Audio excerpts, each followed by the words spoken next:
Now, would you be up for doing an online degree? So it's worth mentioning that the Open University offers that, that's what they do. But now a university, actual university, is offering people the chance to do an online degree for just over £5,000. The University of East London says it's a computer science course which you could do at home. Maybe you think it's a good idea, but perhaps you think, actually, I'd rather go to an actual university physically for the experience. Let's talk about this. I've got with me Neelam Parmar, who's the Director of Digital Learning at Ashford School, and 21-year-old student Mehek Tariq. Morning to you, or afternoon, I should say. Let me come to you first, Neelam. Do you think it's a good idea? Yes, I think we've got technology now, and we're in a space where a lot of things are happening digitally anyway. And then we found that a lot of students and our children learn things online without actually having any parental sort of involvement or teacher involvement. And some of them have got specialisms of their own. So it is of course a good idea. It's whether the student can keep up to it. That's the question. That's the problem, isn't it? Because you need to be very disciplined. And I think it works really well with mature students who are quite determined and are ready to persevere. But that doesn't mean that younger students should not and cannot do it. It's just how you sort of, I think, streamline your courses, how you make it, how you create it, how you pedagogically put it together so that it becomes exciting and engaging to the child, the user. There is an argument that, maybe children don't have to be in school for such long periods of time. So therefore studies can take place within 2-3 hours, which is then very much more feasible than having to run an entire day at the computer doing an entire school day. So yeah, I think there is a space for it, and we definitely are in a place where technologies have caught up. Mehek, how do you feel about it? Would you do it? No, actually, because it's an online course. Fair enough, it's cheaper than what we normally have, like uni time, like uni degrees, £9,000, and online £5,000. But don't we lose the aspect of teaching over there? Like, it's self-learned. How do you think a student is going to sit down and learn on their own? Would you not have the discipline to do it? I don't think I would, because even with uni, most of us, like the coursework and stuff, that's independent, right? We do it in our own time. Most of our students, we do it like literally 2 days before it's due or like 1 day before it's due, because we don't have anyone in our head telling us that you need to do this or you need to do that. Even with uni, it's independent, but we still have some sort of like discipline. We have seminars that we need to attend, that's compulsory sort of thing, right? So we still have someone looking on top of us that you need to do this or you need to do that. And I guess you're interacting with the class as well. Yeah. Yeah. Like, go on, Neelam. I was just going to say, I think when we're looking at undergraduate students and particularly younger children as well, I would think a more blended approach would work better. There's no reason to say that most of us don't have some sort of smartphone and also some sort of smart device. And just as we are dedicated to our WhatsApp group, to some of our online forums, I think a more blended approach where you can run at least 70 to 80% online and then have what we call now the concept of traveling classrooms, where you meet people who are in your area and you discuss your projects and you keep on top of it through not so much social media but through sort of online forum that is offered to you by your university. Then perhaps you can knit it such that we can keep the engagement, the motivation of the student to continue to want to study. Yeah. I mean, look, we hear so much, don't we, about university, how it's so expensive, and you don't want to leave with all that debt. Isn't this a good way, to kind of tackle that, Mehek? Do you see that kind of point on it? Yeah, definitely. I do see that point, that it is a good way to tackle, because quite a lot of students don't actually go up to uni because obviously they're going to be like 21,000 debt or something, whatever, at the end of the day. It is a good point that, yeah, it's cheaper and it will help students, like it will encourage students to do online course because they're spending less. But I still don't feel like it's not physical enough. Yeah. You could easily sort of stop studying, couldn't you? But also, I wonder if Asian people generally are quite judgmental about degrees. Okay, Oh, so no. do you know what I mean? Like if I went home and said, "Mum, I'm doing an online degree," they would not take that as a degree. They would not take that No. as a degree. Yeah, Asian parents would not take that as a degree because to them that's just you're just wasting time online. They will not think of that as a degree. To be honest, from my point of view, I don't think. What would your mum and dad be like? What are you doing? You're not doing. Yeah, that. they would just ask me. They were like, "Why aren't you going to uni? Like you're supposed to go out the house, go to your institution, and then come back. This is not uni. This is not like a degree." They will take later, like if I sit down and explain it very well, but quite a lot of Asian parents won't. I do think times are changing. We have Future Learn, which is offering courses online, and many of us who work, or not even us, I mean the sixth formers in our school, they're doing a few courses online just to get an idea of what kind of university they want to go to. So I think that the general scope of things are changing. We have the Khan Academy, we have other schools such as K-12, into high, now with the University of London offering this course. I believe it's a natural progression. We have many schools that are having global campuses, many big groups of schools that are getting together and saying, okay, let's put out what we have in schools out to the community so that we can educate students and children with the most effective resources we have at hand. So I think it's going to take some time, yes, and it's mainly a culture shift. But there's nothing wrong with it.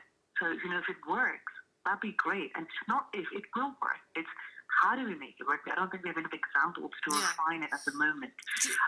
So it's just another way of studying, but not necessarily bad. Not bad, but as we were saying, there will be a lot of judgment around it by parents. But also, is it valuable?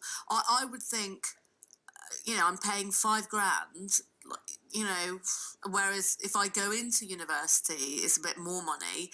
Is it worth the money? What will it lead to? I think if you can, I still say you need to have a blended approach.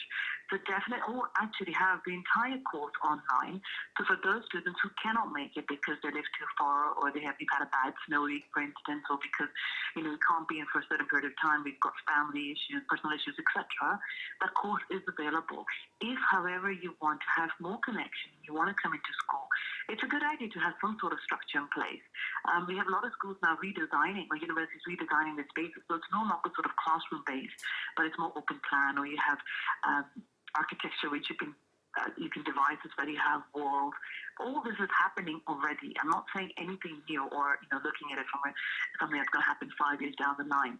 So you will study, you will still do your assessments, you will still have to have your exams, and I'm assuming, and I'm sure you'll still come out with a degree. So at the end of the day, you're still going to come out with the same thing. What you will have is a new way of working, and a way of working that we already are designing for ourselves at present as we speak. We expect our students to be quite creative and collaborative and working with the new digital tools that we have in the 21st century. So by offering the same sort of same sort of structural teaching that we've always given to them, it isn't going to change much. Yeah. But we're just repeating the same thing over and over again. We're not going to have that much of a difference. I mean, yesterday was interesting. We talked about whether or not you even need a university degree to go on and be successful. There is that argument as well. Sure, there is. And we find a lot of young children are teaching themselves. They're teaching themselves coding and programming online via YouTube, looking at connecting with some professionals on Twitter and LinkedIn. So they're learning new skills in different ways. And again, we have this whole concept of there's so much information online, and we could learn everything we want to learn. But now, can we look at it so that we structure it into a course and then offer it, and then have it accredited? And then the students can come out with something in their hands, with something more practical and more real life. Yeah. And that's really where we're going with this, more than anything else. Mehak, you've graduated? No, second year. Second year. So, it's interesting because with uni, it's not just about education, though, is it? I imagine there's everything else that goes with it as well. Definitely, the uni experience, you will just miss out on all of that. There's a social aspect to uni as well. There's the learning that. It's not just, you don't go into uni just learn about, for example, I do law. I don't just sit there, learn about law and come back. I learn a lot more, how to interact with students, how to interact with the lecturers, how to interact with other organizations, part of like uni isn't just learning about degree. If it was just about learning about degree, then okay, fair enough, you can sit at home and learn, do whatever you want online. But there's a lot more, like a social aspect. There's a lot more to that than just the degree. Like I'm president of the Pakistan Society, so I have a lot more. Like I'm learning how to organize things.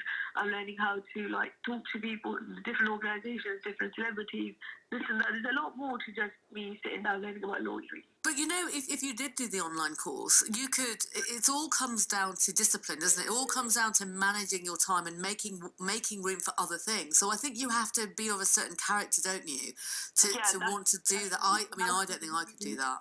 I don't think I can do that. You have to be really like dedicated, motivated to sit down at home and do the work. Because when you're at home, I think that's this very chilled place. So I don't know if you would actually be able to take your time out and do the degree. Because even with like just uni work, I can't do it at home. I have to go out of my house, like to a library or to like anywhere else to do the work, because my home is like a very cozy place for me. I can't actually sit down and do work. So it's probably just me, but I guess. Well, everyone's different, aren't they? And you have to be a different sort of like person to actually do the degree at home. But Neelam, if I can come back to you, who do you think would go for this kind of degree? Who are the sort of people that this fits? I do think there's a place for many different types of people. So I think, quite rightly, like Mehek said, she wants to go to university. She wants to feel the environment. She's learning new skills. There's also meeting and socializing people. And I think that time will never go, because at the end of the day, humans need to communicate with one another. So that's for those people who can have those opportunities, then that's great. And we should continue with that without the detriment of the cost of university. However, for those students who don't have access to university, or it's just becomes too expensive for them to attend a uni, and perhaps then you'll open your door globally to other countries, and those students can pay, maybe the $5,000 we're looking at rather than the $15,000, for instance. Then it's for those kind of students who have to make a conscious decision that I want to do this, and this is how I'm going to have to continue my studies, and therefore I'm going to have to be determined. But what would be good is to have more than a student, maybe 5 to 10, in that kind of environment, in that kind of space, so that they can motivate and help each other and empower each other want to continue and finish the degree. So it's maybe learning new skills at an earlier time. What I was going to say is, for those children who cannot come to university, who are maybe doing it more virtually, we have this new concept called mobile classrooms.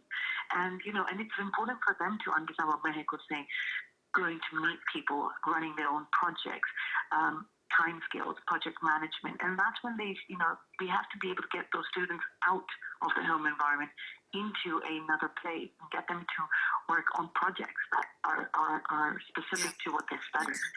It's good to talk to. I'm going to have to wrap up on it, but really interesting discussion, and good to talk to both of you. Neelam Parmar, there, Director of Digital Learning at Ashford School, and Mehek Tariq, there, a 21-year-old student, talking about, I guess, the pros and cons of doing an online degree, which is being offered by the University of East London. There have been other online undergrad degree courses, such as those that are done by the Open University, but University of London says by what they're doing is the beginning of a step change in the way they are now using online courses. It's a university that is traditionally one that you walk into and do the course, but they're doing it differently now by offering some online courses to reach more undergrad students.